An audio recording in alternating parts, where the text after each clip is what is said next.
Hi, everyone. Good afternoon and welcome to the 4 p.m. joint work session of July 15th, 2025. Please note that all council members are finally here. First up, we have the rest of the story of Zone Ogden. Oh, wait, let's talk about the agenda real quick. Has anybody looked at the agenda? Okay.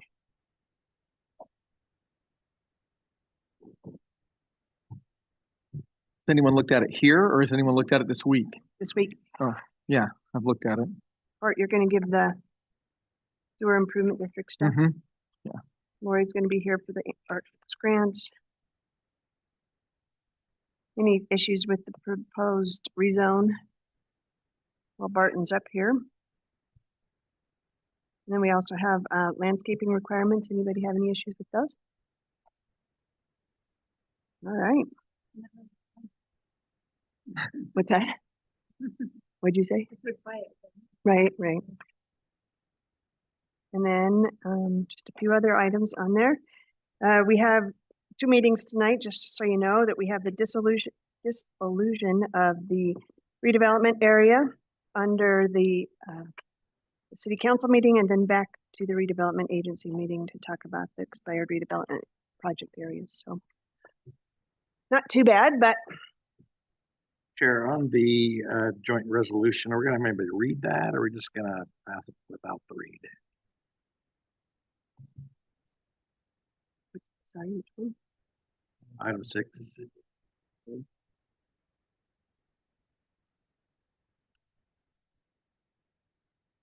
isn't very flowery. It's just informational mostly, but I don't think we have anything to read, I guess. there is a resolution to read, but You want to read it? I'd be happy to. All right. Well, you're on that committee. Let's make it. You do it. Okay. All right.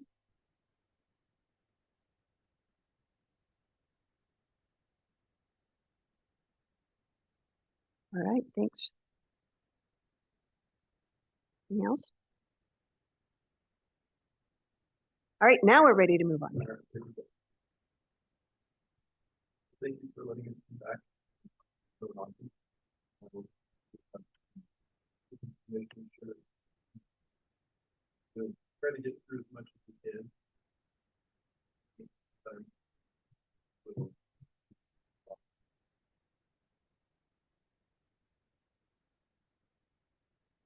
All right, now we're good to go. Thank you.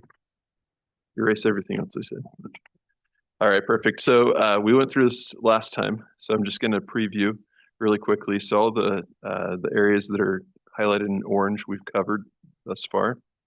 Today we're going to try to get through the 2 main topics that are in blue, special use standards and development standards.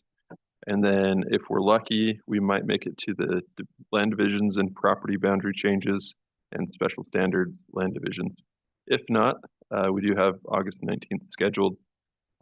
So just, I want to make sure that I can answer any of your questions. I don't want to go too quickly. And so hopefully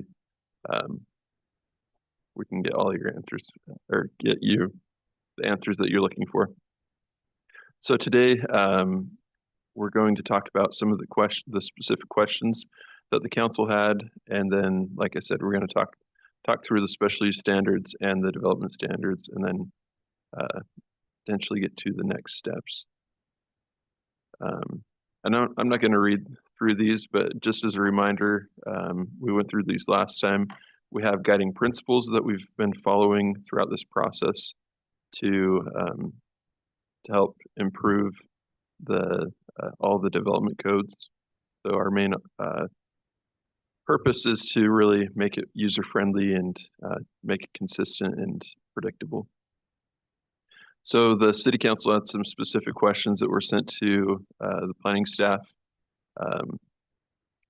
And I'm just gonna go to number 3 actually. So one of the questions was, when is the next public open house scheduled? And we're planning on between October and November to do an outreach. We'll share the entire development code with the public and request their feedback.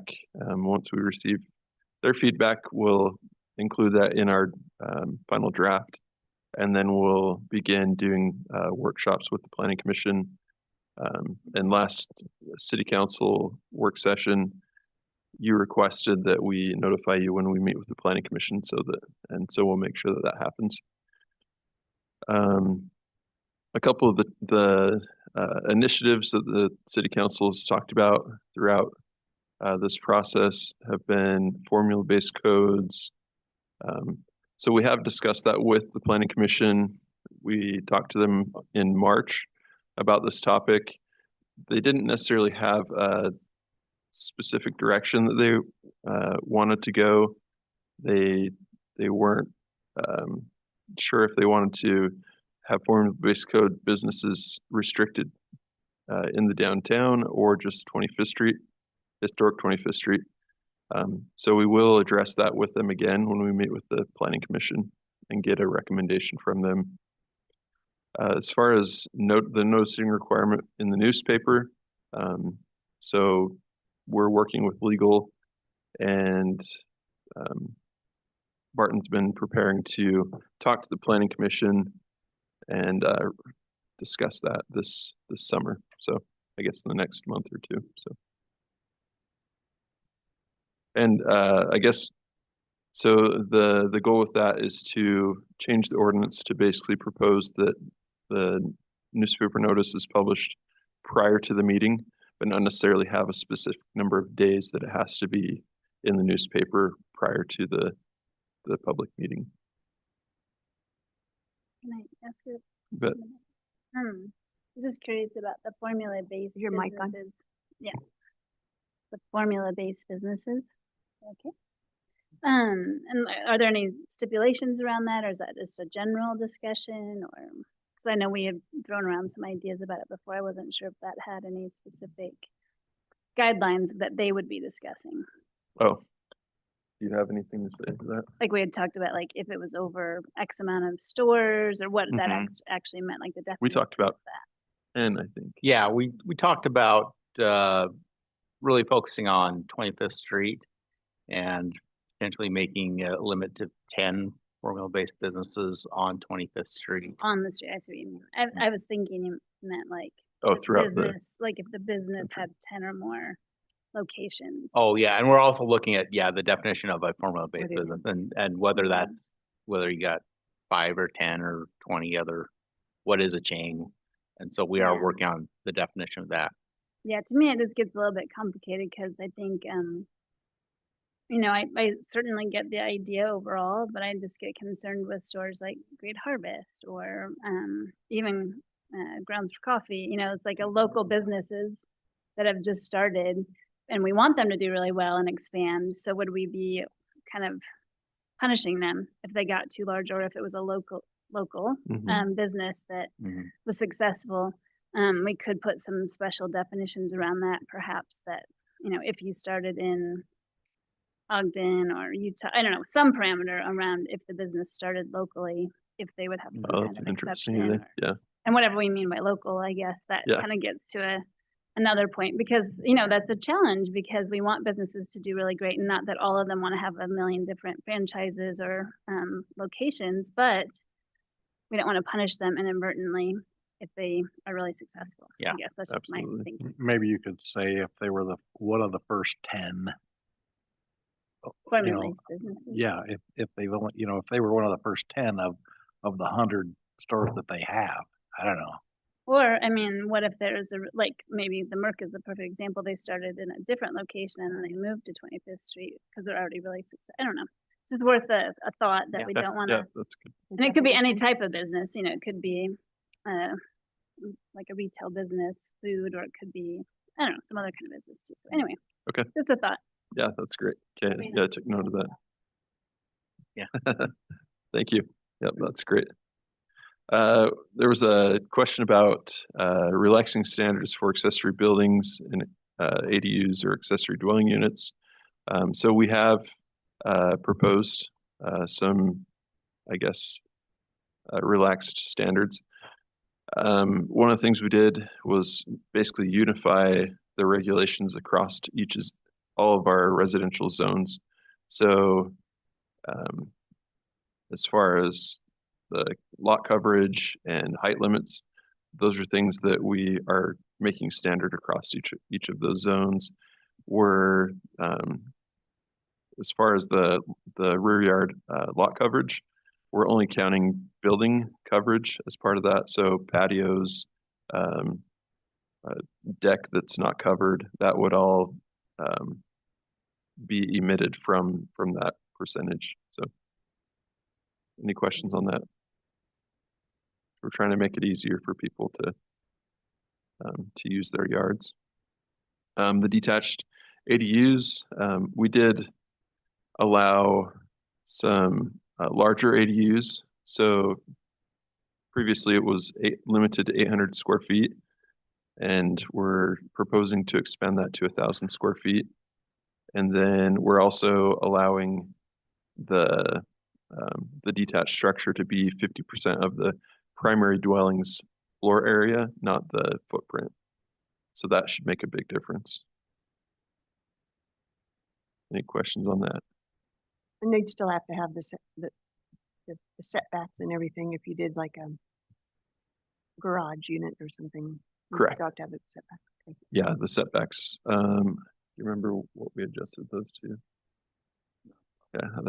Yeah, but we did. We still do have setbacks. We allowed for someone to do a unit above a garage because some of the lots only have a single story home, and so they're limited. Or they were previously limited 80%. because of that height. Yeah, it was 80%. So now we're saying unit can be up to 25 feet in height, even if the primary dwelling is 1 story. So that allows for additional opportunities. Can I ask about the deck, the covered deck versus, I think I'm just getting in my Wayback Machine, trying to remember the conversations that I had earlier. And my recollection is that a covered deck wasn't a problem, but an enclosed, like a screen porch, that would then it would then be called something other than a deck. Yeah, it becomes living space. Right. So, but the cover isn't the problem, it's the enclosure. So, Yeah, I mean, For the lot coverage or for the ADU? for the lot coverage, for right. for rear yard building, for building in the rear yard. Yeah. The way we've drafted it, say anything with a roof over it would be counted as building coverage, but we could exempt open patios and Yeah. garages. Well, that's pretty common, people covering the deck just Yeah, for heat, and sun and stuff, so. Anyway. I think that's worth an amendment.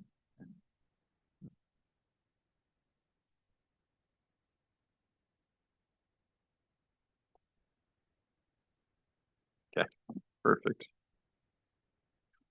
One of the questions that the city council had was allowing shipping containers as accessory buildings.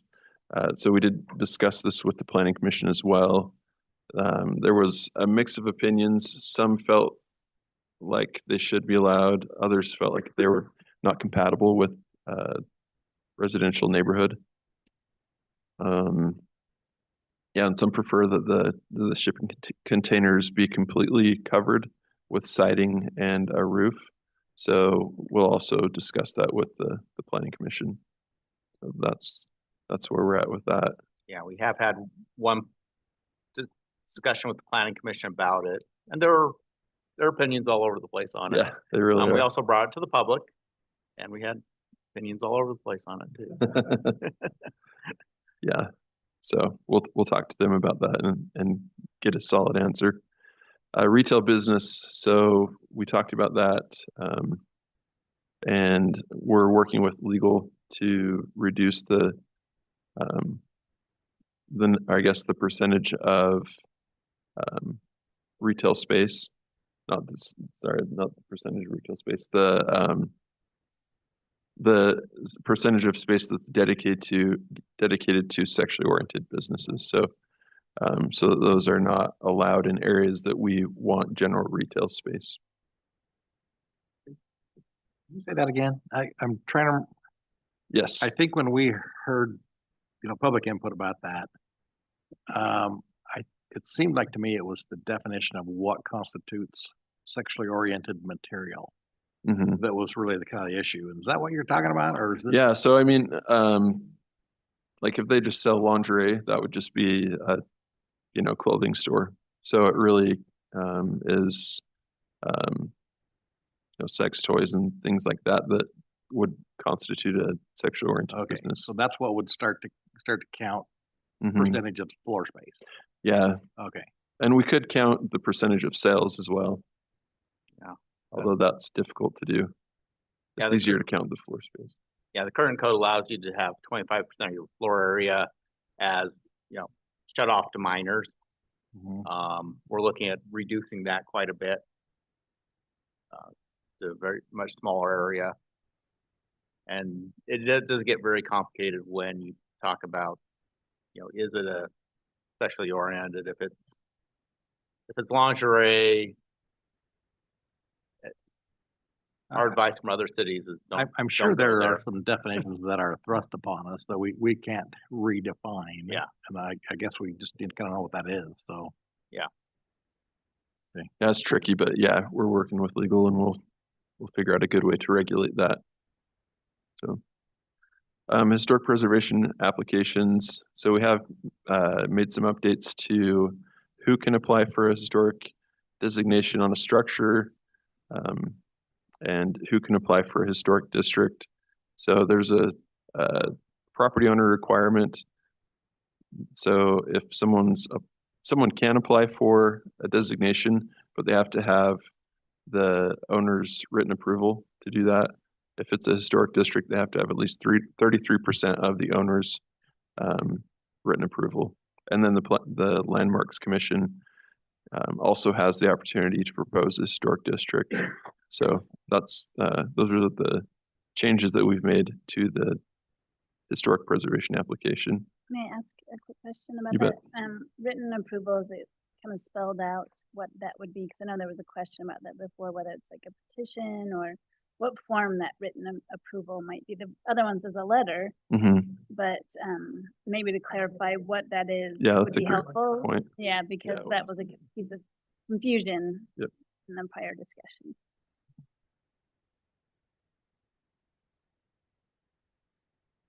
Great point. Excellent. And then we also made some changes to allow staff level approvals on some minor items for the for landmarks, as well as if there's a critical need, we do have the option to do what's called the technical advisory committee meeting, which only requires 3 landmarks commissioners to make a decision. So just trying to make it easier for people to get approval for the things that they're needing. We talked about this last time, the rear yard area and potentially counting the corner side yard area. And so we have taken that into account when we're calculating the 25% rear yard area. The area shown in white would be considered part of that rear yard area if someone wanted to build a, shed or any type of structure. Okay, special use standards. So I'm gonna try to fly through these. So there's a long list of different special uses that we try to address. These are all listed in the land use tables in the development code. And the nice thing about the updated development codes is each of these special uses will have a column that links people directly to these specific standards. So home animal keeping. So that includes dogs, cats, no longer includes pigeons, unfortunately. It talks about bees and chickens. So the proposal is to allow 2 dogs and cats and 2 cats. For chickens, if there's a lot that's 8,000 square feet or less, we would allow 6 chickens If it's a lot that's 8,000 square feet or larger, we would allow up to 12. We've updated the bees ordinance to require a water source, which we felt is very important, as well as setbacks. So we've included a lot of new standards for those uses. For multi-household and mixed-use buildings, we have a new chapter that addresses building facades, so fenestration, offsets. We've required, porches, roof changes, and so this chapter actually addresses anything from townhomes to apartments to mixed-use buildings. So it has a lot of really good design standards in there. We also address manufactured dwelling parks. Those were previously residential manufactured dwelling parks. And one of the things we removed is the opportunity to allow RVs to also occupy some of that space in those parks. And we actually have RV parks separated out of that. We also require storage. So RV storage is allowed, but it's for the residents that live in the manufactured dwelling park. Accessory buildings and structures. So we have, like I said, we've made those more standard across all residential zones, as long as they meet the lot coverage and height limits and setbacks, they would be permitted. When we talked about shipping containers already, and there's other structures. We have standards on large dish antennas. We don't know if that's still something that we need to address anymore, or if that's antiquated. So accessory dwelling units. So we address attached, detached, and internal. They are permitted. So it covers set for detached accessory dwelling units.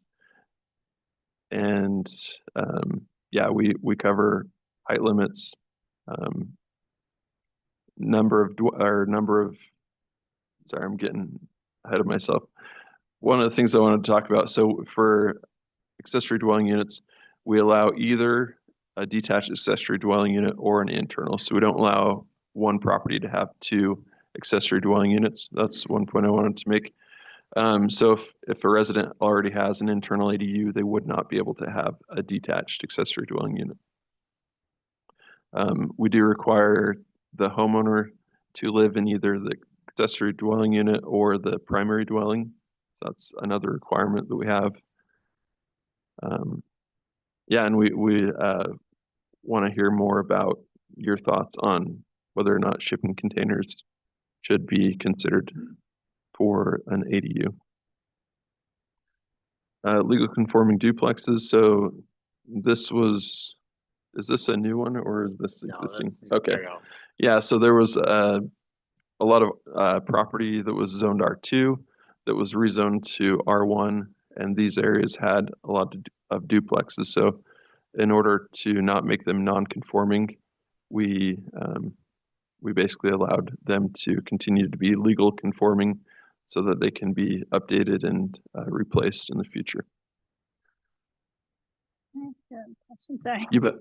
I'm just curious, and this is just my own, just not understanding the difference. What's the difference between a duplex and then a house that would be divided?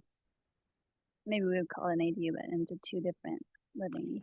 Yeah, so a duplex would mean that there's two separate owners, and then the ADU, so the owner would be, they would own the ADU and the primary dwelling. So that'd be the difference. There's not two owners. I feel like my house, anyway, I'll think about this more because I'm just trying to think about the big houses because I think mine is zoned or is a duplex. Oh, okay. I don't know. Anyway, When the that might be an old, Mhm. yeah, an old designation or something. But Oh, okay. I'm just Yeah, it comes curious. down to ownership. But wouldn't a duplex one owner could still own both of those That's what I units. was They could. and Rent them out. It's Yeah. just, they have, Mhm. they're just There you go. two tax IDs. Oh, they would have two Right, tax IDs. that's right. Okay, so that's Yes, for different. sure. Okay, well, that And helps, yeah. typically, well, they would have different utilities as well. Okay. So an ADU, most cities require them to be linked to the same laterals. Okay, interesting. Well, yeah, thanks. Yeah, That's no fine. worries. Okay, home occupations. So we did do several updates to try to reduce impacts to residents. So we have regulations on the number of people that can, participate in a class at a home, limit the number of employees to one additional employee besides the family that lives in the home, as well as deliveries. So we've tried to really improve the impact that those have on residents. Commercial daycare just talks about hours of operation, talks about where those are appropriate. A lot of business parks have those now. Group homes, so that would be, Can I ask a question Oh, you about bet. the prior, the home occupation? Since we don't require licensing anymore, how will that be enforced? so it'd be enforced based on complaints. Okay, all right. Mhm. Is there any standard at the, well, you say what businesses are inappropriate for the home?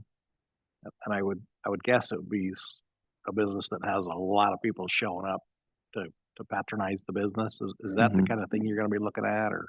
Right, yeah, so the code right now says that a home occupation could have, I can't remember the number, a congregation I can't remember if it's once a week or once a month. Well, the proposal would be to limit the number of people that you can have on the property to, I think, 6. Yes, that's right. But allow like a once a month recital or something if it's piano lesson. That's right. Okay. Once a month Yep. recital. We do have some uses that want to do classes with lots of people, and so that's what we propose is limiting to 6 people on site. Retail sales is not allowed. You can't have someone come and pick up a product, but Right. it's not kind of a general. But a advertising. hairdresser's still good. I mean, they got. Yeah, that in they every can house, still and that's sell okay. product, yeah. Okay, all right. Mhm. That's the kind of thing I was just trying to wrap my mind around. Thank you. Yeah. Yep, definitely.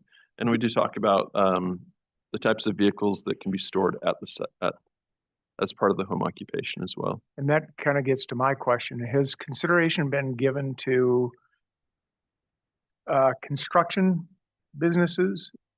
There are a couple of homes around Mhm. town that seem to, one, they've got lift equipment and welding equipment and all that in the neighborhood, and then We do, yeah. trucks So and that sort of thing in and out. we do address that. So it would be anything that's common to a home.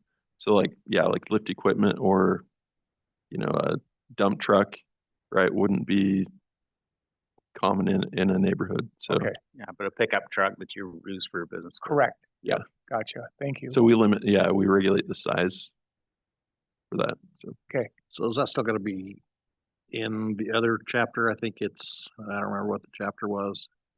10.5.22, I believe it was, talking about anything over sheesh, I think it was no, there's no L. Yeah. It's for like truckers parking their tractor Uh-huh. at the house. I mean, those things violate our ordinance right now, but Yeah.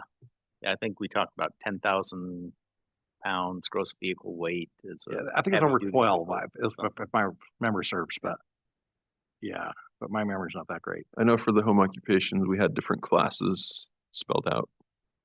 A vehicle. Yeah. So a dump truck would certainly violate that. Yes. Yes, Okay, definitely. All right, Yeah, thank you. for sure. How much time do we have? I just want to make sure I'm not going over. I think we've given you till 5, so. Okay, all right. Okay, so we have regulations for group homes, which would be, facilities for disabled or facility for elderly. We do have separation requirements. There's 1,000 foot separation between those uses so as to not concentrate them in one area. We address the number of individuals that can live at those facilities. If there's 5 or less, it would not be considered a group home. So anything, 6 or above would be counted as such. For public and private parks, we've added some allowances as far as private uses in a public park. If someone wants to operate a concession stand or, a temporary amusement park, we have regulations in the code now for that. Let's see, use of non-residential structures. So Ogden does have a lot of, commercial buildings in residential zones. And so we want those to continue to be usable. So we've allowed, and this table right here will kind of demonstrate what different uses that we're considering within those buildings. But we want to allow some flexibility so that those can be occupied and contribute to the neighborhoods. We also have some new telecommunication facility regulations for wall antennas or telecommunication equipment, roof equipment, as well as monopoles. And then we have an option to do a stealth style, which is a newly added item.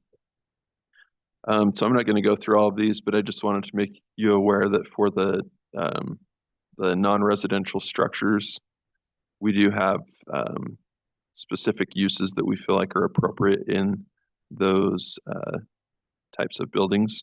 And so as you go through the development codes, just be aware of that. So we talked about, About the antenna You bet. thing. How does that antenna ordinance apply to like a ham radio operator who does have a thing sticking up? so there? those are exempt. Yeah, we're proposing to make those exempt Okay. up to like, I don't know, 100 feet or something. Yeah, They're pretty actually tall. pretty tall, but Uh-huh. Well, some are, yeah. Oh, some of those 10-meter jobs are pretty tall. Mhm. Yeah, okay. We talked about sexually oriented businesses. There are separation requirements. We didn't necessarily change the separation requirements. They're required to be 600 feet from a community facility, and 1,000 feet from any residential zone. So those are staying the same, as well as the retail tobacco businesses or smoke shops. Those have the same separation requirements as previously. Short-term loan businesses, same thing, 600 feet from another short-term loan business and 600 feet from like a pawn shop or a sexually oriented business. We removed cabarets.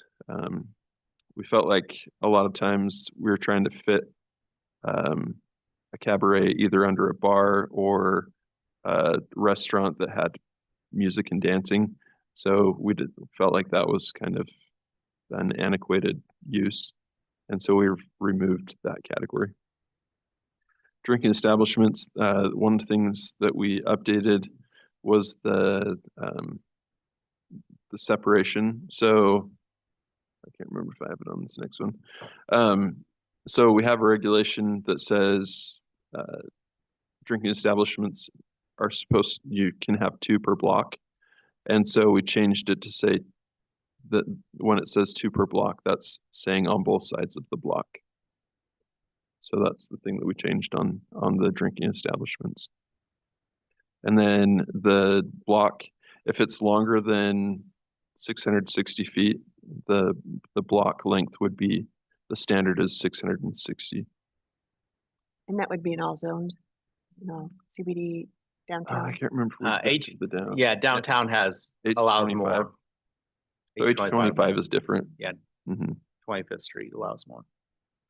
Mobile food trucks. So we have regulations for trucks, carts, and ice cream trucks, which we probably didn't have before. Not to my, I don't remember that we had that.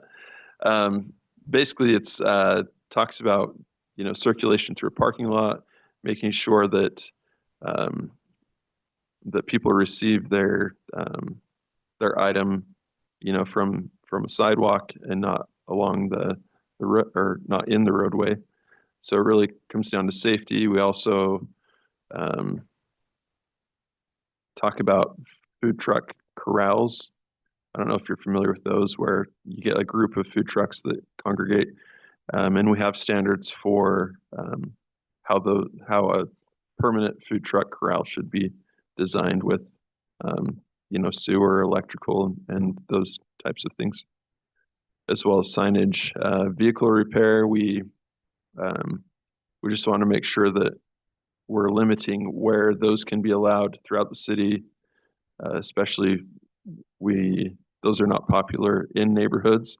And so we restrict vehicle repair to just a property owner repairing their own car and not having, other people bring their cars to their site. So we want to regulate that citywide.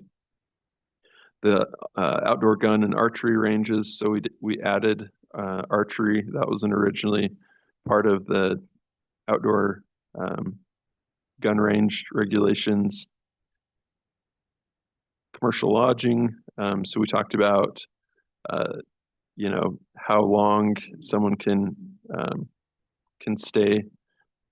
And let's see, that one was 90 days that we regulated for that extended stay. Let's see. RV parks, we have standards for the specific, circulation, the open space that should be provided, as well as number of days that an individual could stay on site. Short-term rentals, so we still regulate those with one per block. Any questions on those? Manufacturing production, so this deals a lot with providing good screening. It allows people to still operate, like a contractor storage yard, but yeah, we've improved the screening and the just the impacts to surrounding property owners. Cannabis cannabis production and medical cannabis pharmacies, those regulations have not changed. So those are following the state's requirements. Outdoor storage, we've definitely improved that chapter. We've regulated the percentage of outdoor storage based on different zones. So for example, like the flex zone, that's limited to 15%, whereas the manufacturing zone would allow up to 50%. So junkyards and salvage yards, tow yards. So we are considering those non-conforming uses and not encouraging any additional junkyards or salvage yards within the city. Waste transfer stations, we just added regulations on setbacks, queuing for vehicles that are dropping off waste, as well as landscaping requirements around the perimeter of the property. Temporary uses, so we have a long list of temporary uses with that address events, as well as like post-disaster response, as well as if a lot of times people will use these pods for temporary storage if they're remodeling their home. So we have regulations on how long those can stay on site, and yeah, just how they can be used. Development standards. So this really deals with a lot of what happens on the site. So we have a new chapter called improvements and infrastructure. So a lot of times when a developer comes into the city to develop, they need to know, when do they need to provide, utilities? What do they need to do as far as providing access to a property? When do they need to install the fence around the subdivision? Those types of things. So we have a chapter that talks exactly about when those things will become required. Hopefully this, relieves some confusion. So just to make that clear, fences and walls. So, and we talked about this on the next slide. So, one of the things we talked about was, where is it appropriate to allow chain link? Is that something that we should allow in a front yard, in a neighborhood? What are the appropriate heights for a fence in the front yard? Should we allow fencing to go up to 7 feet, a maximum of 7 feet? And that actually addressed an issue. Sometimes we say, well, the code will say, you're limited to 6 feet tall. Some fences are 6 feet 2 inches. And so that person would basically be breaking the code. So we wanted to allow a little bit more flexibility by saying that we would allow a fence to go up to 7 feet. So anything else on that? Okay. Outdoor lighting, I think this is really important. So one of the things that we're encouraging is, screening lighting, not allowing lighting to create more light pollution throughout the city. We feel like it's important to have really good lighting that provides safety, but we want to reduce the light pollution. And so we have a lot of regulations on when lighting should be shielded, how to reduce it from trespassing across property.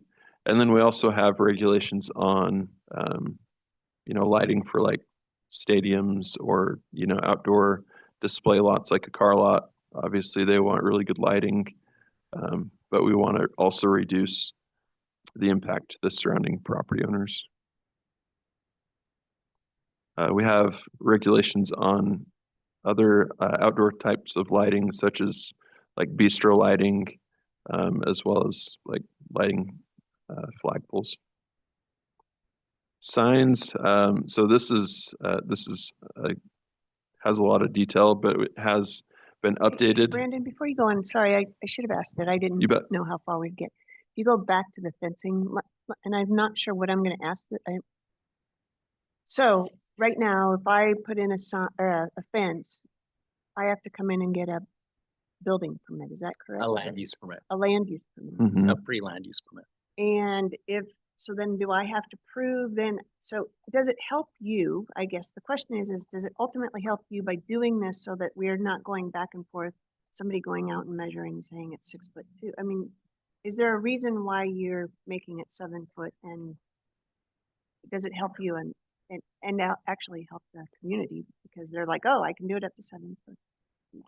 Or Yeah. are we still going out and doing measurements? We still go and inspect the fences after they're installed to make sure that they meet the standards. So this just provides a little bit of flexibility. If someone, says they're putting up a 6 foot fence, you go out and measure it and it's actually 6'4" because of the ground level. Or they did a something mow like that. strip or something that increased the height of the fence. Okay. Yeah. I just wondered why yeah, great. If it helps everyone, then that's a better Mhm. thing for everyone. Okay, that's all. Awesome. So yeah, we've updated the sign code to, I guess, meet federal law. Yeah. So to be content neutral, based on a case that was that's Reed versus Town of Gilbert. So that was great to update the sign code. One of the things that we wanted to address are billboards. So some cities have, we have a cap and replace program where we, in 2000, I think it was 2001, we basically said, okay, are not going to allow new billboards. So some cities have a replacement program that basically says if you want to change a static sign to a digital billboard, you have to remove a certain number of billboards.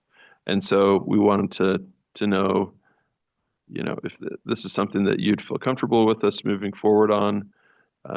Yeah, some cities like San Jose, California, they require a billboard company to remove up to 6 static billboards to replace one of the billboards as a digital billboard. We feel like there's opportunity for this in Ogden, as well as, are there certain areas where we would want to limit billboards altogether? Is the downtown area appropriate for billboards, or is that an area that should be restricted? And so there may be areas that we want to prioritize. So that's something that we would want you to consider. So currently.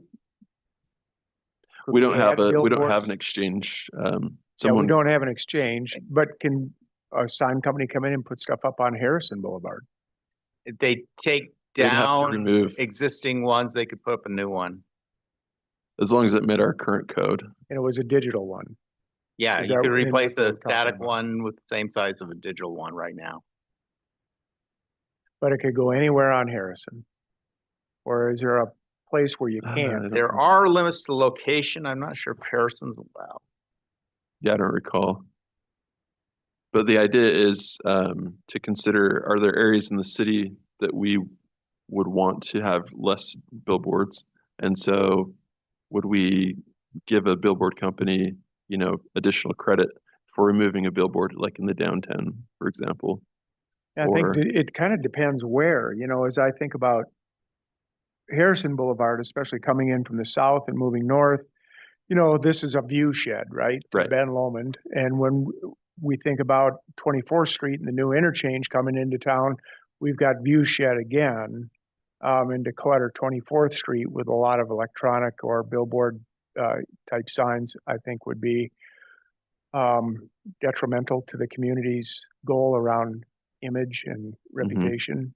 And the other one around signs I have a question about is we've got a lot of banners screwed into the sides of buildings in this Yeah, town. we do address And temporary signs. they as well. hang on and hang on and hang on till they're weather beaten and flapping against the building. Mhm. Do we have a limit on time? And the other one is these feather signs that get stuck in the boulevard and they don't come down at night. They just stay and stay and stay and stay. Mhm. So those are a couple of things that I noticed. So when yeah, I'm we driving do around we do town. address those as temporary signs. We also address A-frame signs and the feather signs.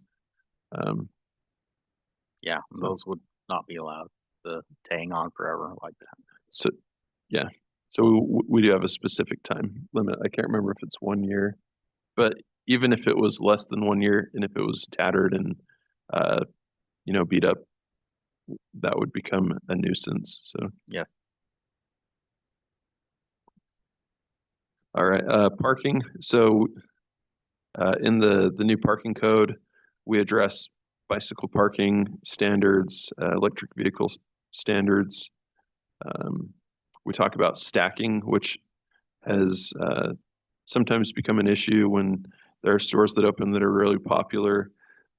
Sometimes those bleed out into the street. So we want to make sure that we address those. We talk about RV parking in neighborhoods and where those are appropriately located. We also have maximum parking requirements in the downtown area. So please look through through that chapter and see if there's any concerns that you may have. We have a lot of options for shared parking, just to allow businesses that may not have the parking that they need to be able to do. Oh, they hit something. Still up there. Okay, all right. So anyway, this just is an image of vehicle stacking. We also have a new chapter that addresses factory built homes.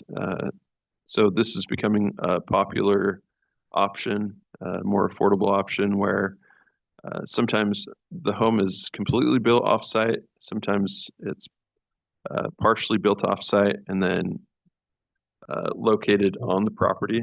So we want to make sure that we're addressing these new styles of homes and making sure that they are compatible with the surrounding neighborhood. So it would address things like, having a roof or pitched roof, or, a shed roof. It also talks about, providing some sort of outdoor space like a porch. And it talks about materials, talks about being placed on a permanent foundation, those types of things. So. And that one that basically has another image of that. On the billboard, it doesn't allow them to be located on Harrison Boulevard. You can't put a new one up there, replace. That's not one of the approved locations. Oh, perfect. Landscaping. So we talked about waterwise landscaping. We've actually adopted a lot of those standards previously, which is great. We have a new section that talks about tree preservation, when mature trees should be preserved when new development comes to the site. And we also talk about, streetscape standards. So park strips, what types of trees should be allowed in the park strips, as well as, landscaping. So how much plant coverage should be required in those areas. So this talks about hydrozones. So we're encouraging more waterwise plantings and encouraging those to be planted in areas where they have similar watering needs. Screening and buffering. So this deals with, providing a good buffer between different land uses. So if you have a residential next to a commercial business, you want to make sure that there's appropriate buffering through fencing, landscaping, and other ways of doing noise attenuation. It also talks about where garbage dumpsters are appropriate and different ways that we can reduce the impact of those to existing residents. This just, let's see. We have architectural design standards and this is a new chapter for commercial and industrial. Talks about orientation to the street, talks about setbacks, pedestrian access, building fenestration, and landscaping as well. And then we're almost done. So the next chapter talks about multi-household and mixed-use standards, design standards. So it talks about building separation, height limits adjacent to single-family residential. Talks about what would be counted as open space, and also talks about parking and as well as indoor recreation space as opposed to outdoor recreation space. And then this is just another slide that also speaks to that. So that's all we have for those chapters. And when we meet again in August, we'll talk about the land divisions chapters. Thank you.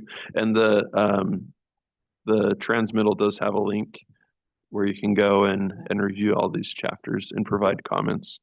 So, and I failed to mention this. We are planning a focus group where we're going to invite developers to come and provide input on all of these chapters that we've discussed.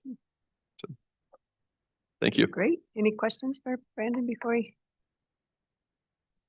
have 4 minutes to go. Sorry. I think maybe just one question, and I know we've talked about this a little bit in the past with the Ogden Raptors and their stadium and the temporary signage type things. And so I know that that's a great resource to our community, and they've been looking at ways to maybe enhance revenues by doing some advertising and putting some banners out. And anyway, so if the temporary sign section can be, we can address that with the Raptors in mind, I think that would be helpful too. Okay. Great.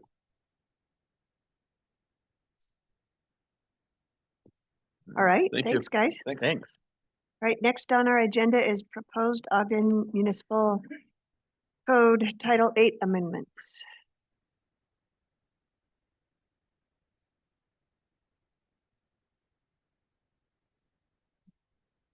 Right, I just see Glenn coming up here. I'm not talking. You're not talking? Something to eat, 'cause I will be. Oh, okay, all right. Dinner time.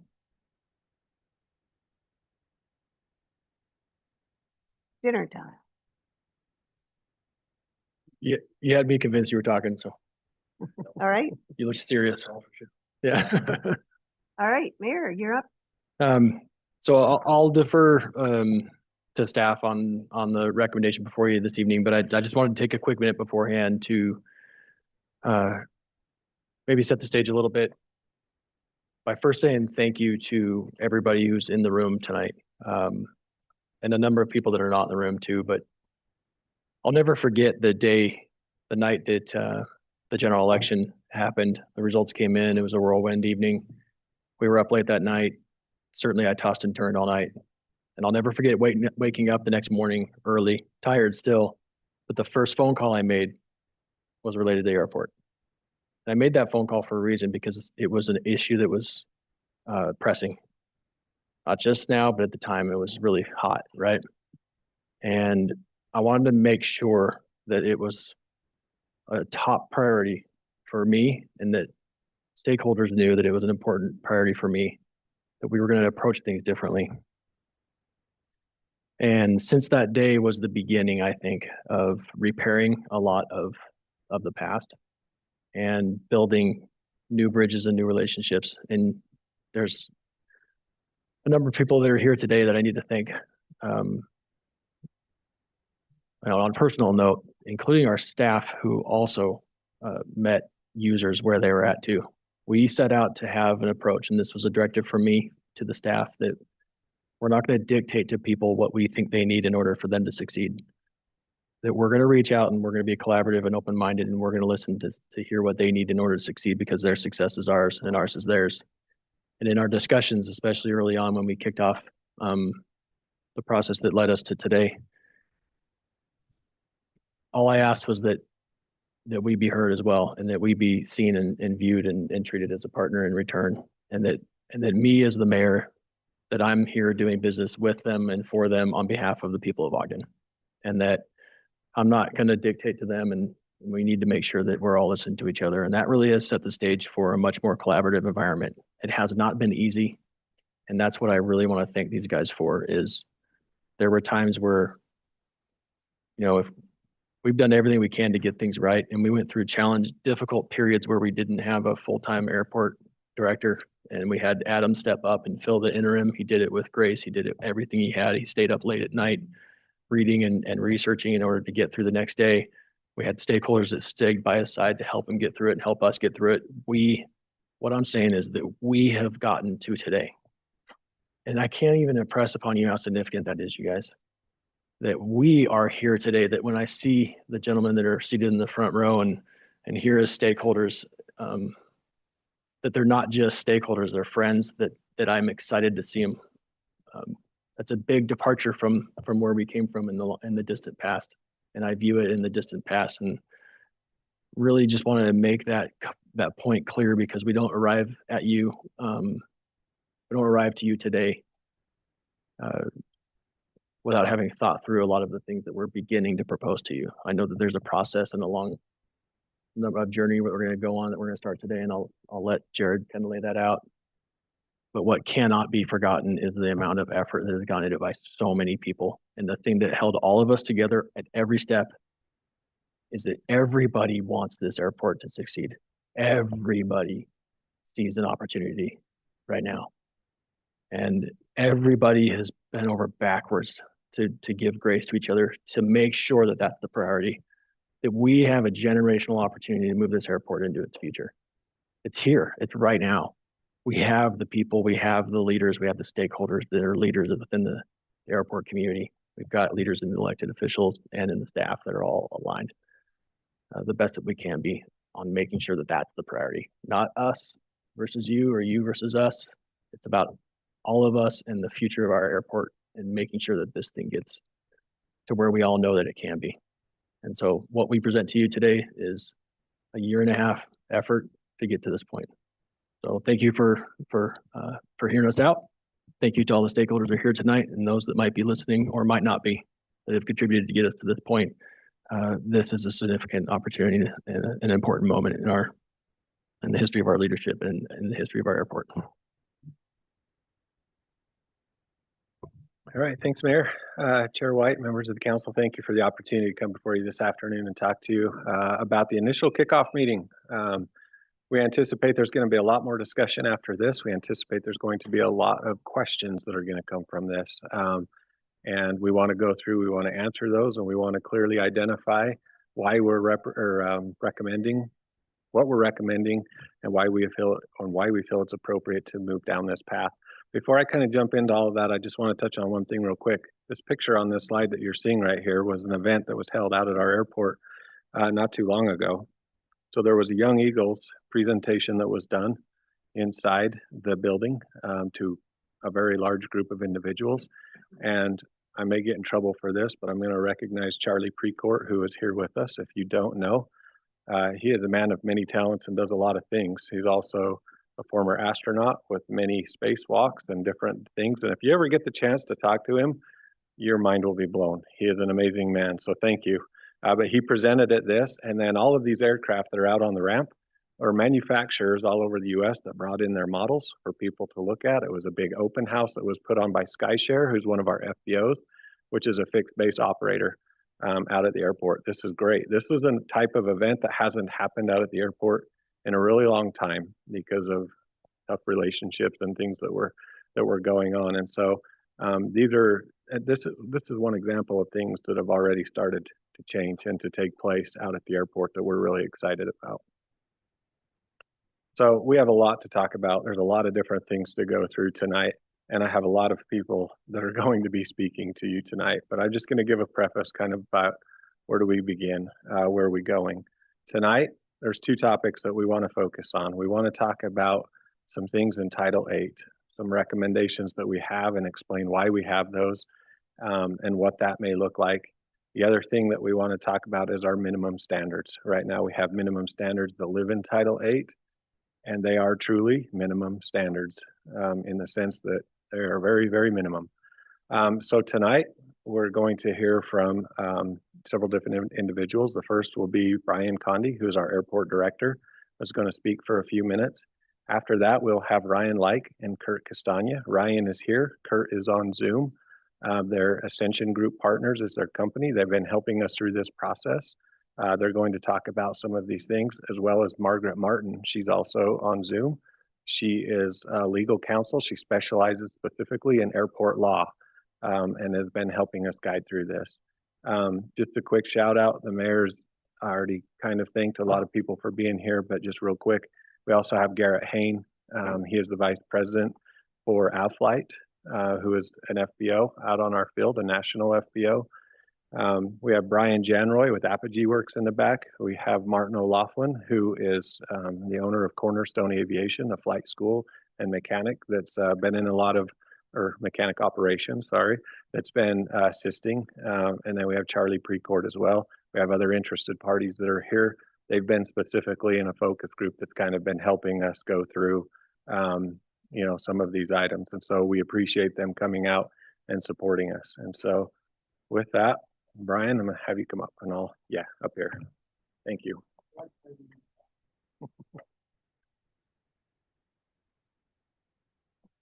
Good evening. I get the good part of the slide. How about that? I get the good part of presenting, kicking this off, where to begin. Go to the next slide, whoever. You can do it.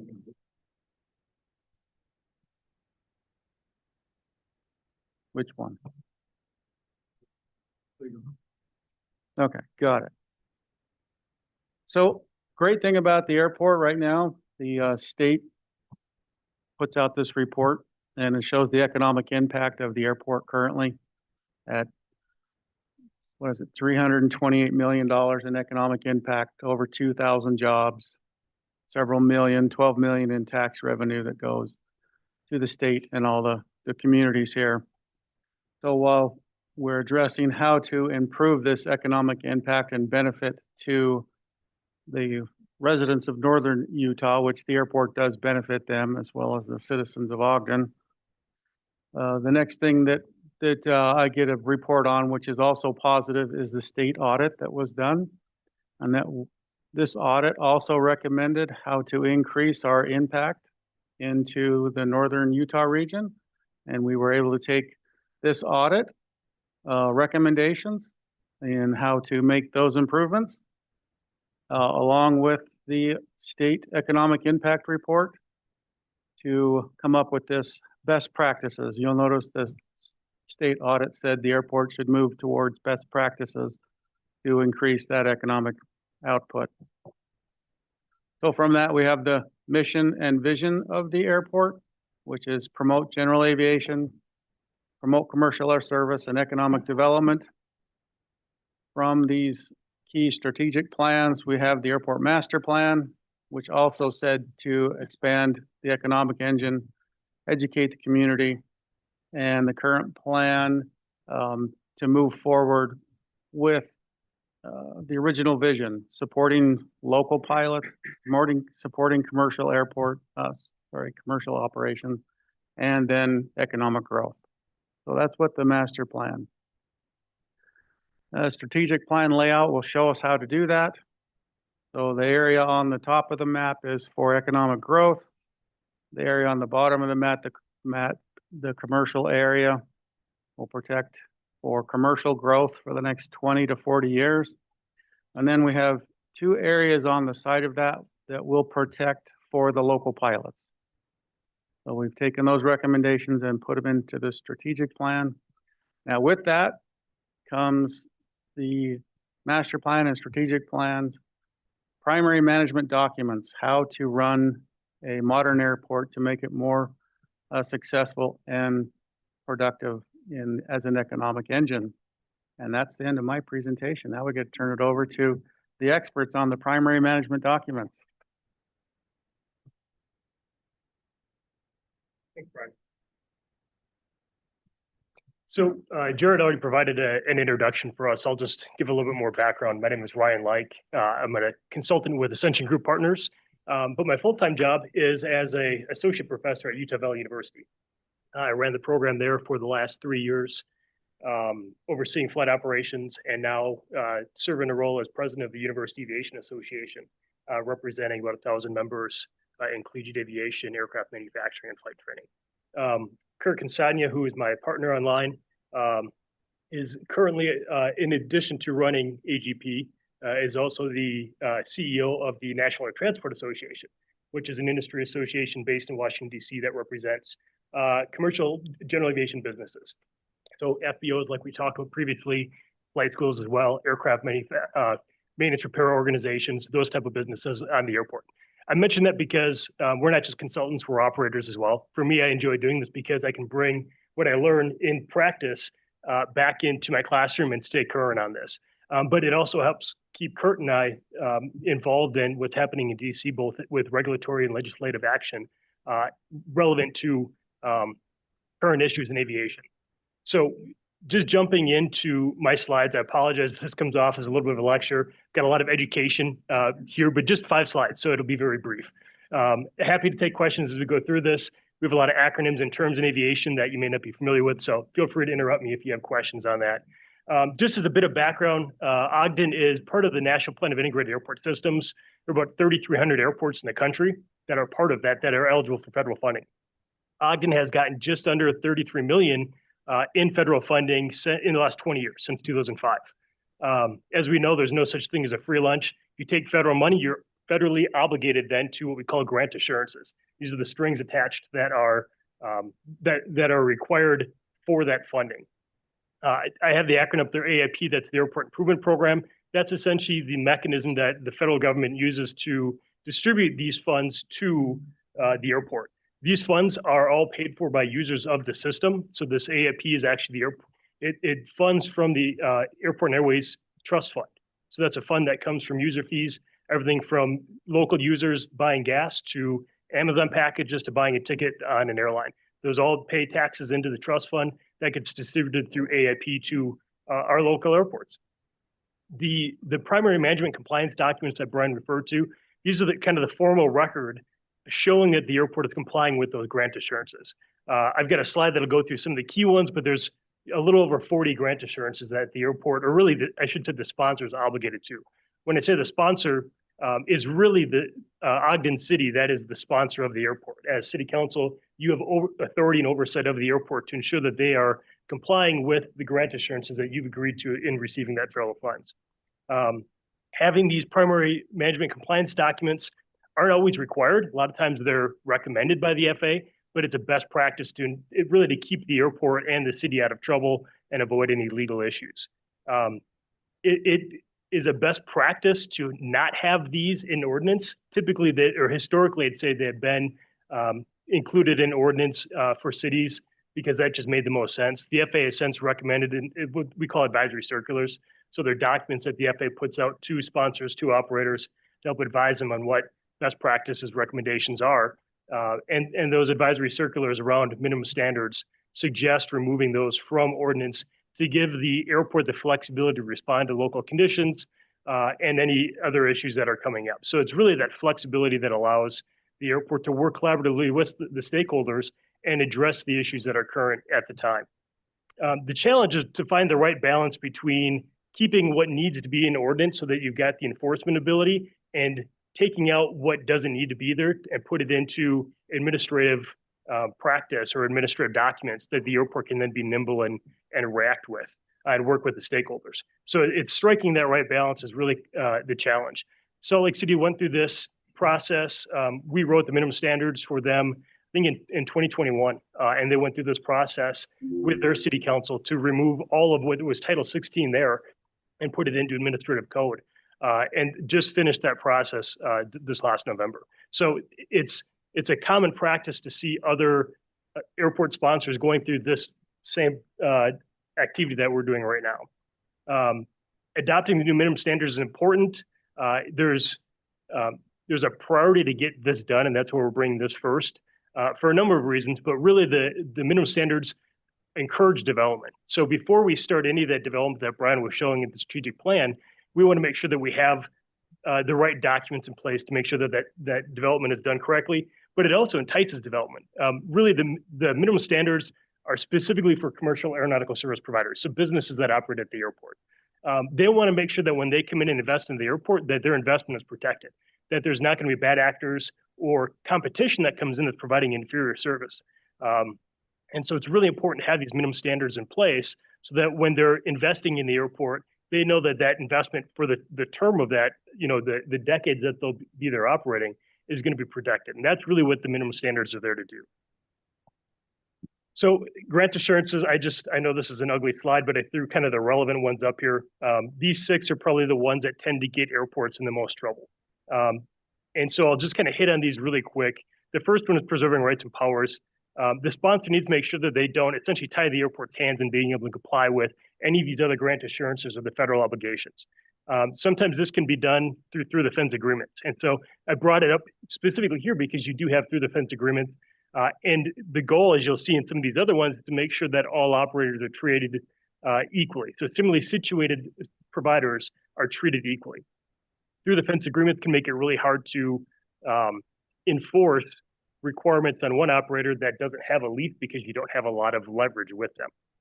Also, having minimum standards in ordinance does in some ways tie the airport's hands to be reactive because they have to come back to this body to make changes in that process, as we know, can take some time. But specifically, number 19 is probably the most relevant one here. It actually lists minimum standards in the grant assurance, requiring the airport to be operated in a safe and serviceable condition at all times in accordance with minimum standards. So the reason why it refers to minimum standards in relation to safety is because these minimum standards are making sure that all of the operators are providing a minimum level of service, that there's nothing that's subpar or inferior being provided at the airport. So while you can absolutely go above and beyond those standards, we want to make sure that a level playing field exists and that all the businesses are being held to the same minimum standards. And that minimum part's important, remember too. It's not the desired or preferred standard. We really want to set what the floor needs to be in order to run a business at the airport. It also allows for the users and the operators at the airport that rely on those businesses to know that they're going to have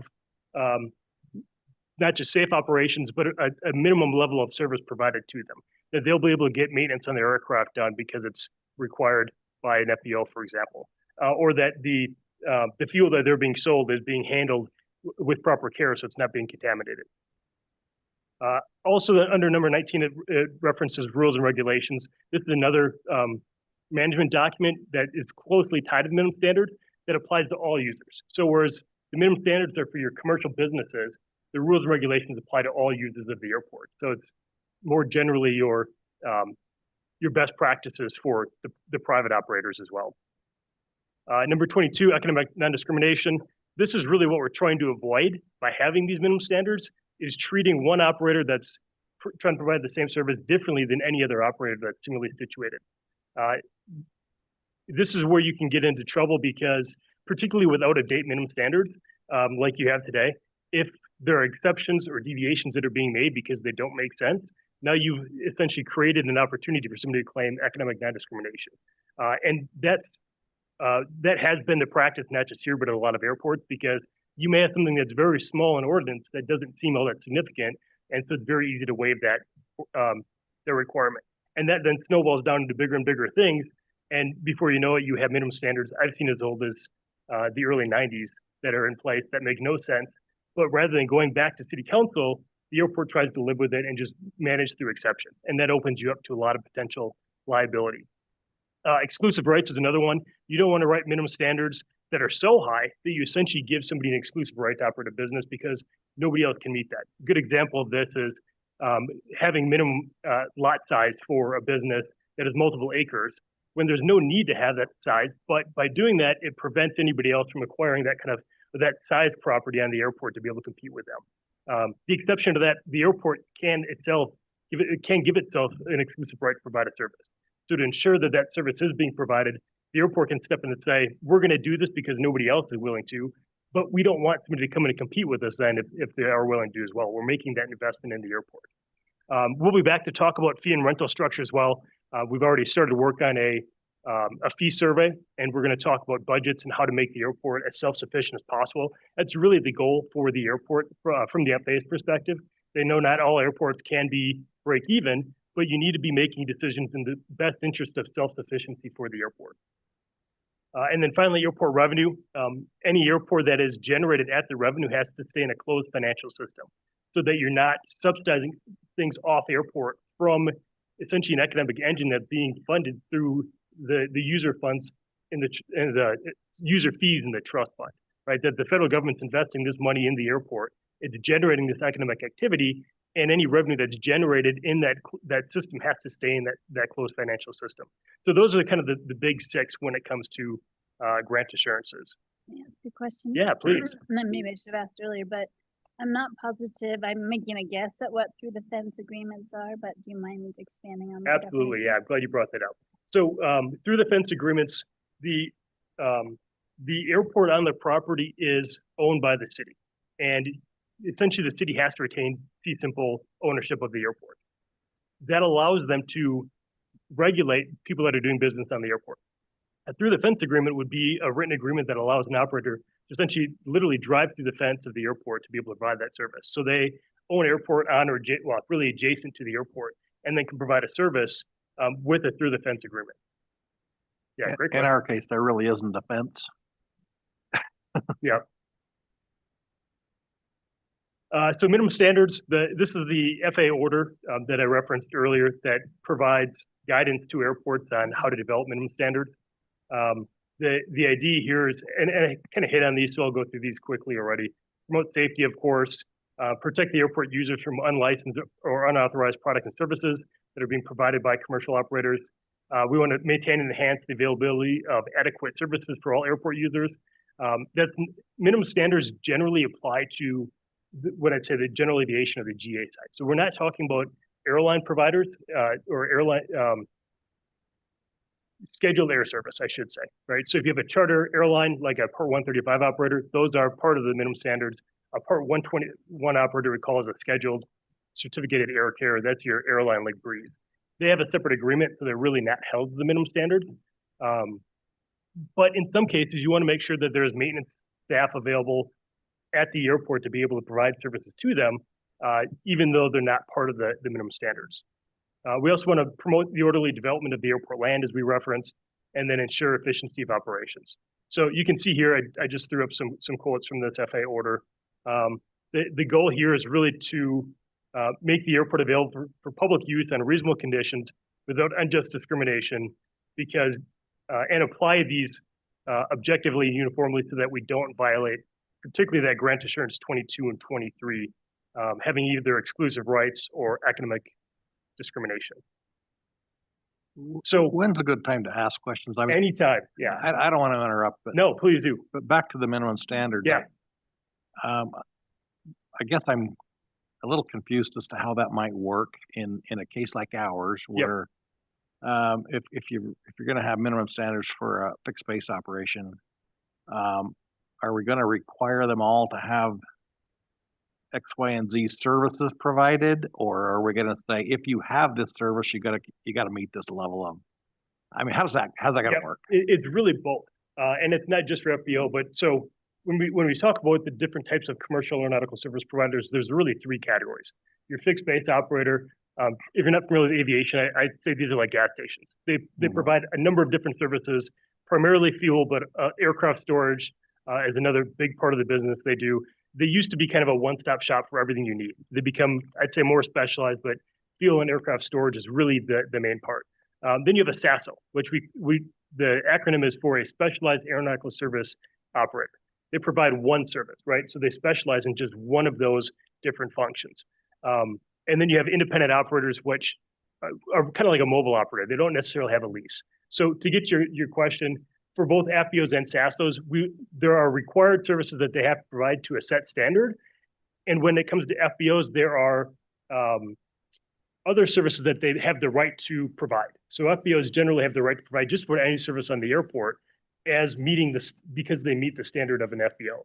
Whereas a SASO would generally meet one or possibly more, but have to meet all the SASO requirements. Does it make sense?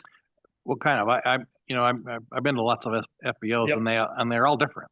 Yeah. You know, they all provide different levels of service in different areas. Some of them have pilot training, and some have pilot services like flight planning and weather briefings and all that kind of hoo-ha that goes on in there. And some don't. Some just sell gas and don't even do that all the time. And I think that the thing that I probably am the most concerned with is if we don't allow, well, and I think that's probably some of the users are concerned too. Yep. We don't want people coming in there and just taking the profitable things out of that hangar that's kind of empty down the way and siphoning off all the money. That wouldn't be good, but to require them all to have a level of service that they couldn't all meet with our size airport is challenging too. It is, and it's trying to find that right balance. And you bring up a really good point. So with FBOs, the standards are generally higher for an FBO. And I'll point out as well, generally this is one of the easier documents to go and do at an airport, because generally the businesses at the airport want to set the standard as high as they can. Mhm. Protect from unfair competition coming in. They want to set them as high as they are. That's Exactly. yeah. Yes. Yeah. And so it's negotiating to a more reasonable level rather than trying to set a higher standard and enforce that. When it comes to an FBO, there are required services that you have them provide in exchange for the right to sell fuel. So generally an FBO is the only type of operation that has the ability to be able to sell fuel on an airport. because it's very profitable. In exchange for that, they're going to be required to provide other services they may not want to provide, or but that the users at the airport need, or at least may not be as profitable. So Okay, so I think what I'm hearing you say is if they're gonna sell fuel, they're gonna do these other things too. exactly, Okay, yes. all right, I'm And with so, you now. I mean, historically, FBOs used to provide flight training. They Yeah. don't want to do that anymore, right? There's SASOs that do that really well, that specialize in that. What we're seeing more recently now, FBOs don't want to provide maintenance. And this is an issue when you have 2 or 3 FBOs. There's not enough demand at that airfield to run a maintenance repair operation for all 3 of those. We do make exceptions so that, for instance, we did minimum standards in Rochester, New York.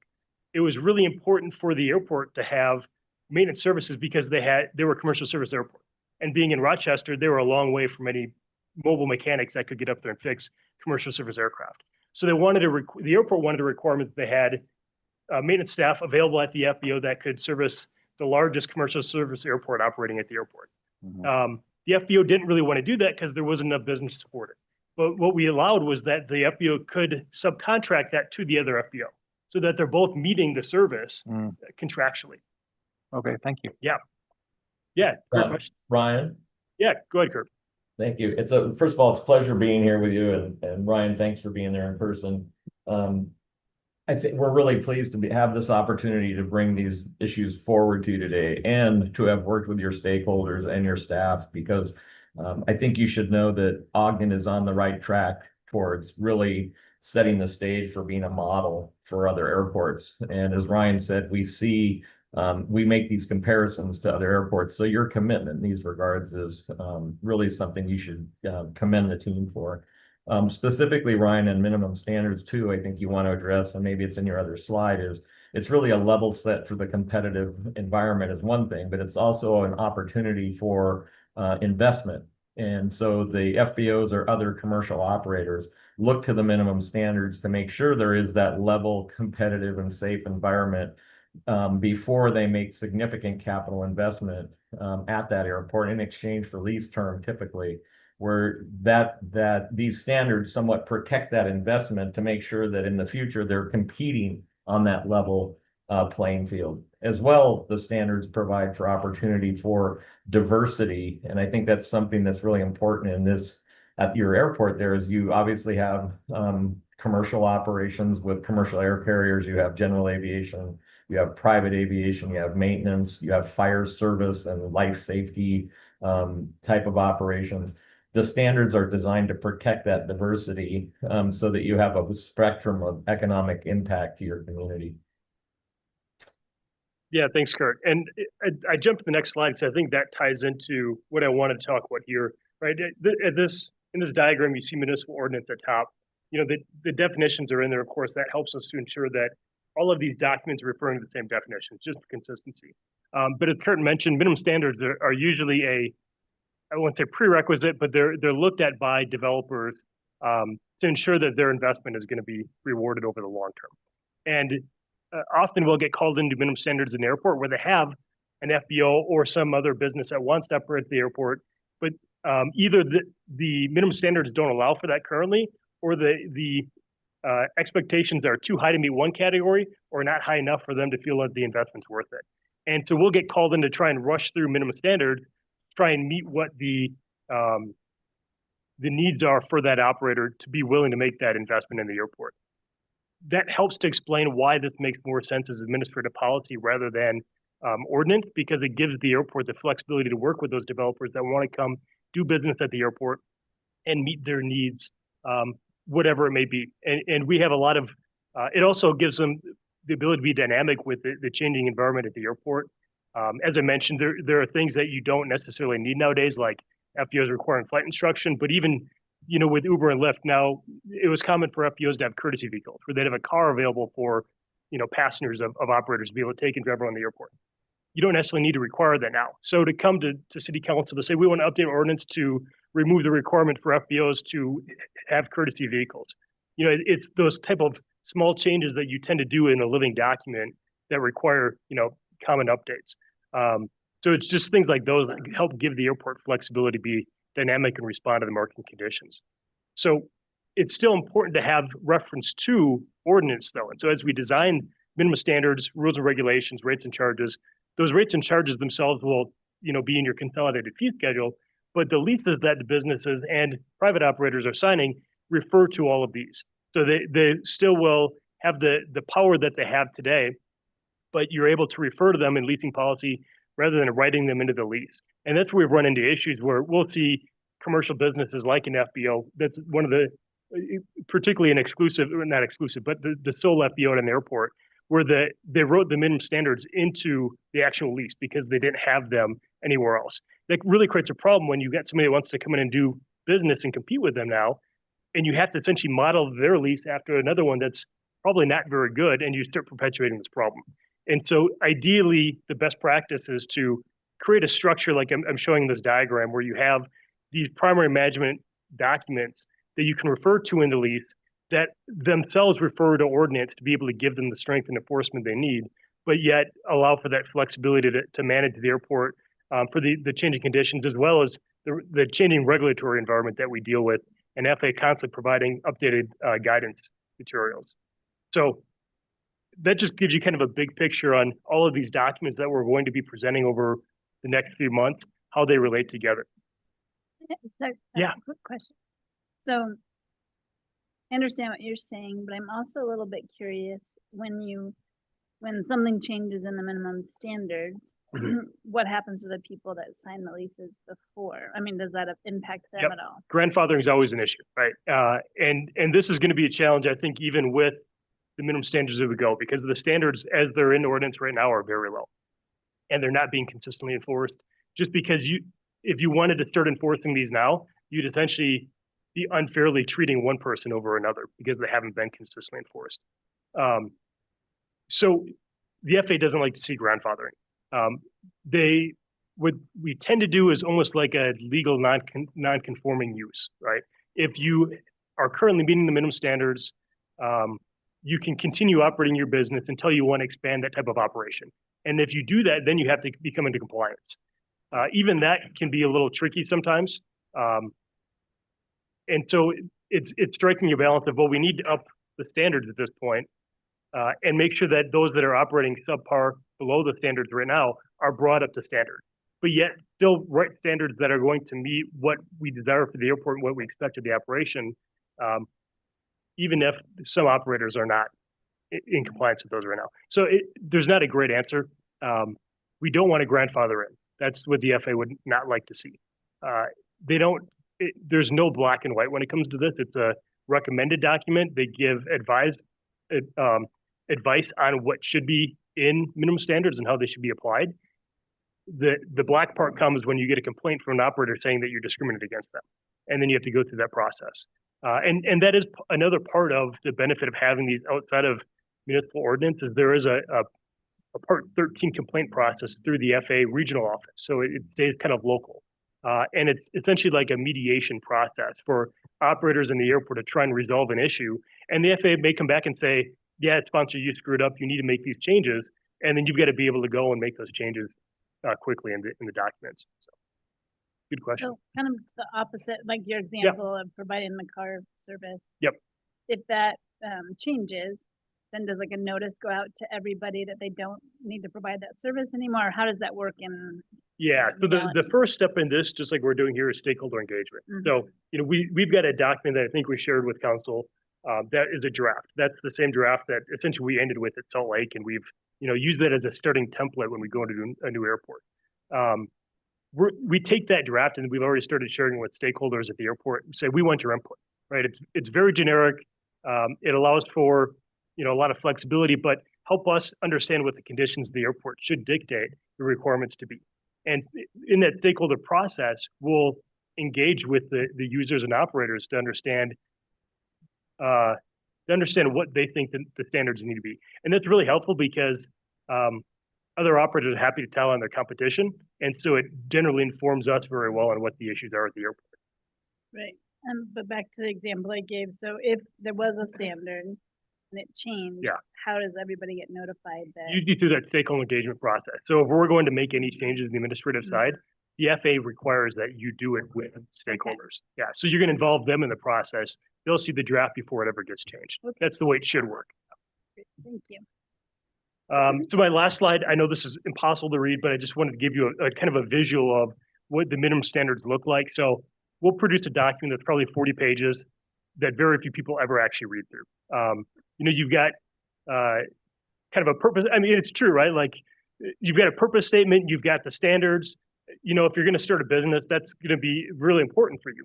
It's also very important for airport staff to understand what the standards are that they need to be enforcing on a day-to-day business, and also how they process that application.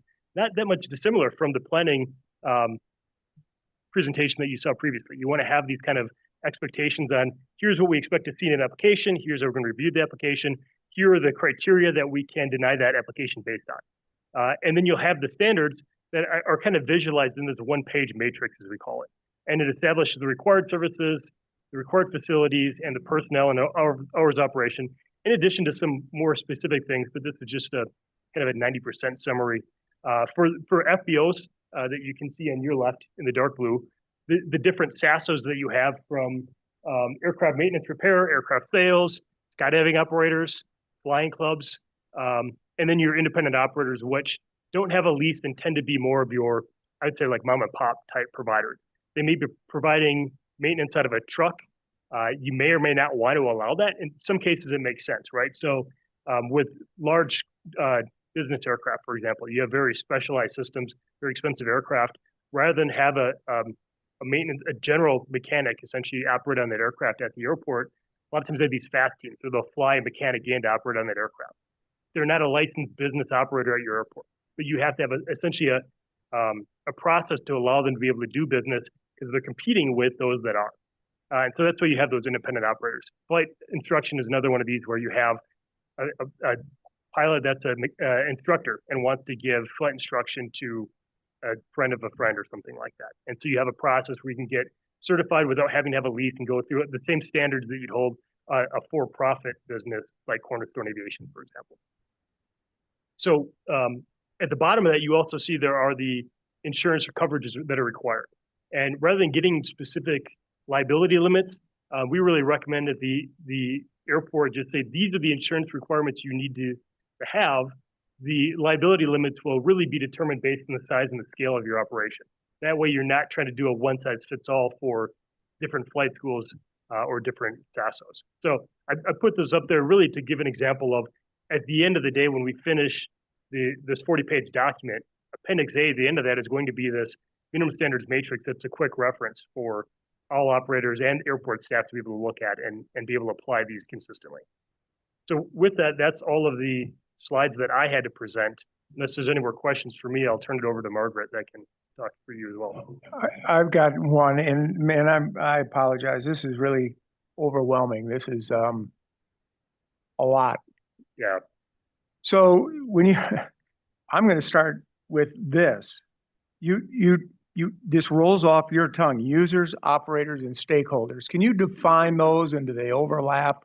Who are we talking about here, and what does this look like? Yes. So I'll start with operators. Operators are commercial businesses at the airport. So they're operating a business. It could be anything from charter to aircraft maintenance, and it's flight training, those kind of different ones that we talked about, including these FBOs that are kind of like the one size, the one-stop shop for the airport. So their business is working within the bounds of the airport. Exactly. Okay. Yep. Your users are their customers, right? They're the aeronautical users, private businesses that are flying to the airport or based at the airport that are using to fly out. And then your stakeholders is the larger audience. So we generally say that as operators and users are the key stakeholders, but that can also include residents and anybody that really has that can be impacted by the airport. So that even goes outside of the airport boundaries, I would say, off property. Yeah. Any other questions I can answer? So you've done a great job of telling me why we need the minimum standards. I get that. I don't understand why taking it out of city code and into an administrative policy, other than what you just basically said, is that it gives you more flexibility and it's faster and it's this and that. Government's intended to be set up so that it has checks and balances.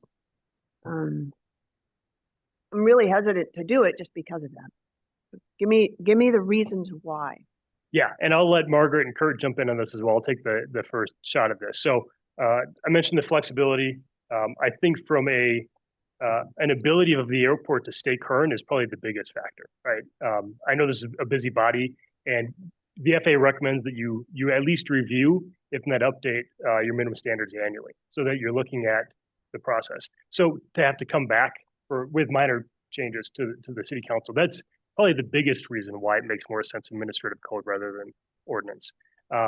Also, to allow the airport to collaborate with operators at the airport that want to start a business or are operating a business, to be able to make changes as the market changes. And also as the FAA comes down and says, here's the new requirements that we have for the airport, the new guidance that we have. But we do that all the time with other ordinances. Yep. So I'm not sure, I'm still not understanding. I mean, I get what you're saying. I'm just Yeah. not quite there yet. And you keep using the example of Salt Lake. I mean, they've got a much different oversight to their airport. I mean, they have a huge airport authority. Yep. So I'm not sure that those are one-to-one. You know, maybe there are other airports that you could give me an example that are doing. Yeah, like I said, They're more of our size, more of our Yeah, caliber, so if you will. when just using Salt Lake, because I brought that up, there's really 3 airports within that system, right? So we Correct. did 2 separate documents, one for the general aviation airports at Tooele and South Valley, and then one for international. And the FAA says that you really need to have documents that are specific to the conditions at your airport. But these are documents that everything from single runway, small, exclusively general aviation airports, all the way up to the large airports like Salt Lake have. And generally that best practice is to allow the airport management to be able to go and make the changes that they see needed, but still have it referenced back to ordinance. So like I said, it's finding that right balance of what do you keep in ordinance versus what do you put into administrative code, so that council feels like they have enough oversight and authority as the sponsor of the airport, but yet giving the airport management and their staff the ability to be able to respond to those needs. Kurt and Margaret, do you want to add anything to that? I would just add, Ryan, that many of these commercial aeronautical lease agreements that you find, especially with long-term investments, can go up to 30+ years. And part of giving that airport manager the discretion to manage within policy the variables that you just described, in some cases goes through multiple city council officials and election campaigns and different features in it. So it provides some stability for those airport users and the FAA at the same time. And so I think it's more of a norm than it is that the administrative discretion is provided to the airport, since it's so unique in how it operates, different than maybe other planning or zoning type of ordinance throughout the city. And so that might not be the clearest explanation, but I think we find that it provides, it would provide Brian that discretion, but at the same time, it wouldn't eliminate policy oversight. So this is just one document that we're working on. Brian mentioned the rates and fees. That would be something annually that the city council would codify. That at the same time, we're talking about a leasing policy that would provide opportunities for either renewals or new leases or new land development. Those items too would come back to the city council. They would not be under the discretion of just the airport management. And part of what we're trying to, right here or rectify is some historical challenges between, I'll call it the users and the stakeholders, and airport management, where that policy oversight was very challenging. And I think if you were to, and I don't think that will take place tonight, but I think if the stakeholders were speaking at the podium and talking tonight, I think they would find that this would more streamline the opportunity to bring the airport into modern area, protect that diversity that I spoke of, and encourage investment. Margaret? Sure. Hello, everyone. I'm Margaret Martin. I'm the attorney that Jared introduced. Nice to see everybody tonight. The other thing I would add, this is a little bit more of a practical consideration, but that's kind of the mindset that I bring to these types of projects, is the level of detail. So Ryan mentioned that the minimum standards are about I think you said 30 to 40 page document is usually a standard length. Your current minimum standards in Title 8 are about 3 pages. And so that just kind of demonstrates the level of detail that is we've been talking about balance, the level of detail that would be in the commercial standards, minimum standards that are appropriate at a policy level, but really way too detailed and not appropriate at a city code level. So I think that's something else I think about. My background is as a city attorney in a city attorney's office, and then working in-house at a international airport. And one of the things we always looked at was that balance we're talking about, right? What do you need from an enforcement perspective that's the critical requirements versus the level of detail that is more appropriate at a policy level. So as we work through this, if we continue to work through this process, you'll see that also mirrored in the level of detail on rules and regulations and the leasing policy. All of those at the policy level will be much more detailed, thorough, addressing different situations that really aren't appropriate at a city code level. So then how much do we keep at the city code level versus how much detail do we address at the policy level would be another way that I would think about looking at it. Margaret, did you have anything else to add on this slide, or do you want me to go to the last slide? Thank you, Ryan. So this slide is very high level, trying to provide kind of the proposed alignment roadmap of what we think, like I said, would be appropriate to look at that balance. What is the appropriate level of information and requirements to keep in Title VIII versus move to city policy? So this is our visual depiction of this. Minimum standards, like Ryan has just gone through, the recommendation would be to move that largely to a policy level. Definitions would be overlapping. They would be in Title VIII, they would be in the policy, they would be in multiple, there might be a standalone definitions section and also definitions further in the minimum standards and even referencing FAA definitions. So those are going to be really located in several places. A lease policy, like I just mentioned, the leasing policy that we're working on would be a lot more detailed, consider lots of different situations that aren't appropriate necessarily for the city code level, and would be pulling either just sort of drawing authority from the city code with the detail living at the city policy level. There's sections in the Title VIII that are operational rates, fees, charges. And so the thought there is that those get moved into the consolidated fee schedule so that you have rates, fees, and charges for all city functions in one spot, and you don't have them called out for the airport and kind of create any confusion there. The proposal with the rules and regulations, and again, the next slide, I think, I'm not sure who's speaking to the final slide, but the next one is about timeline. So you'll see kind of how we're thinking about breaking all these out, but the rules and regulations would be another chunk that is a lot more detailed in a policy than it would be at the city code level. And same with the development standards. So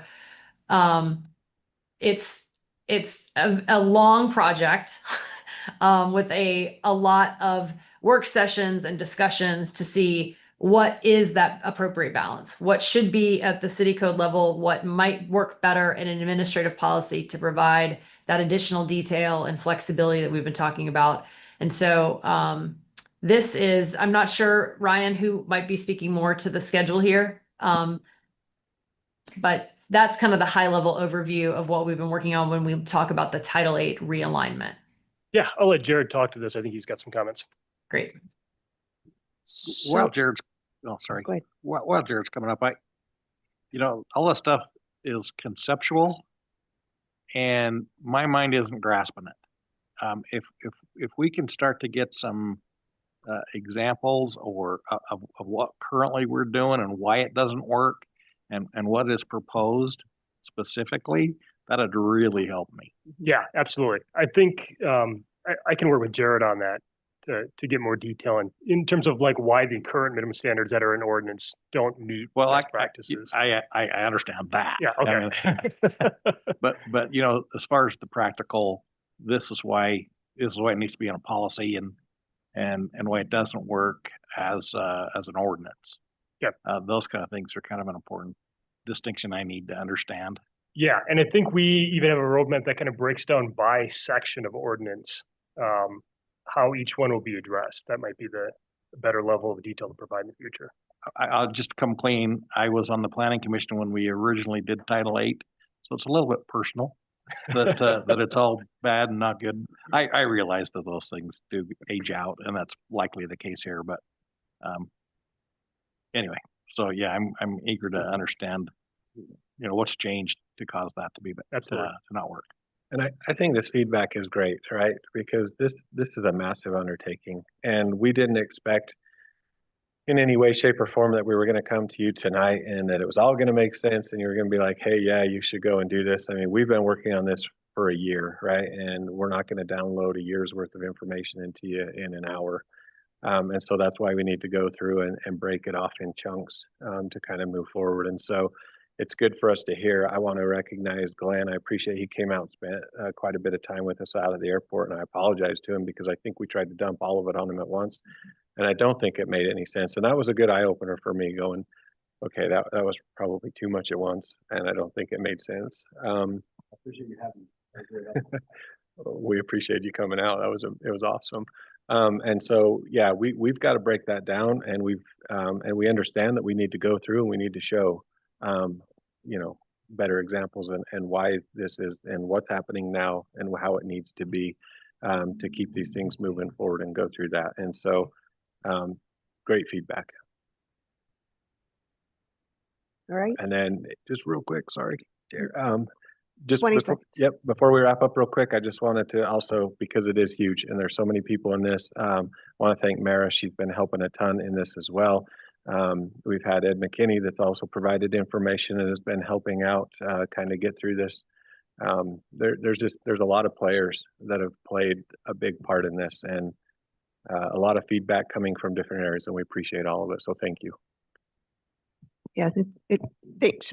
I think it's a long time coming to get this right. We've got a few minutes left. Do we want to have these guys? We've got some choices. Do we want them to come back August 15th? Do we want to continue next week? What do we want? Do we want to just keep going? What do we want to do with it? You have it August something, not 19th. I'm sorry. 19th, yeah. So the tentative schedule right now would be to have work sessions available the 19th and the 26th. If you all are comfortable, one of those two nights, you could consider this first phase, but that is of course up to you. But we do have those work sessions scheduled in August.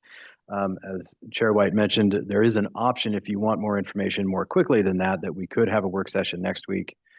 We don't have one scheduled now, but of course it's up to you if you want more information more quickly. I'm just curious, is there a deadline that we're approaching or something that has to be completed by a certain date? Not on your end, but I Right, think I there's some urgency there- on there's a deadline the airport users end. Dictate. There are deadlines in the sense that there's things being held up at the airport right now because there's a lot of unknown, or there's things right now that just aren't compatible to move certain things forward. And so there's deadlines. They're not necessarily your deadlines. We would encourage and we would ask, probably the biggest thing that we need help with out there right now is the minimum standards. It's hurting businesses being able to make decisions based on the inadequate minimum standards that we have now. And so that is a big portion that we are looking to move forward with. The second biggest one, and we're not talking about it, tonight, and this schedule is tentative, but a big one that needs to be handled soon, and we need to be working on, and we are working on it. We're just not ready to present yet on it, is lease policy and leases. That is, as far as timelines go, that's holding up different transactions and some things like that there's just a lot of questions surrounding. But again, not necessarily, those are not your timelines, but there are time sensitive items that are happening out there that we would like to be able to move forward in the appropriate time.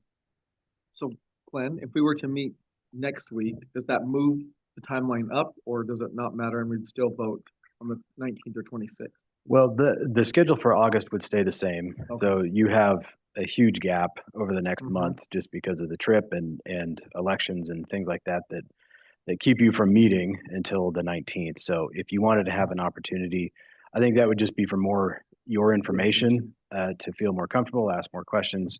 But we really couldn't meet before then anyway, Okay. before the 19th.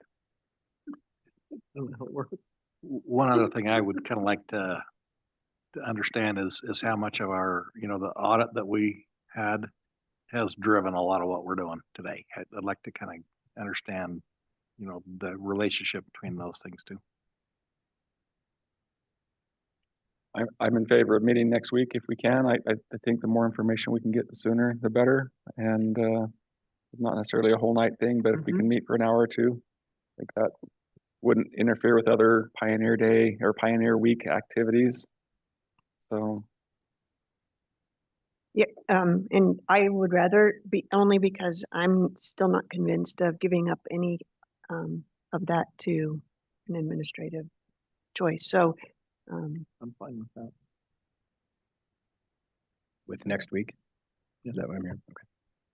just a work session. Yeah.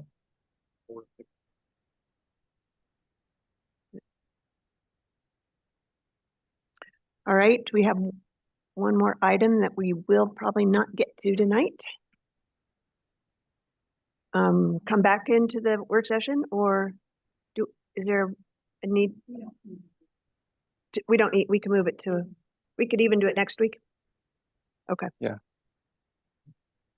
All right, any other council comments? No? All right, see you in a minute. Thanks.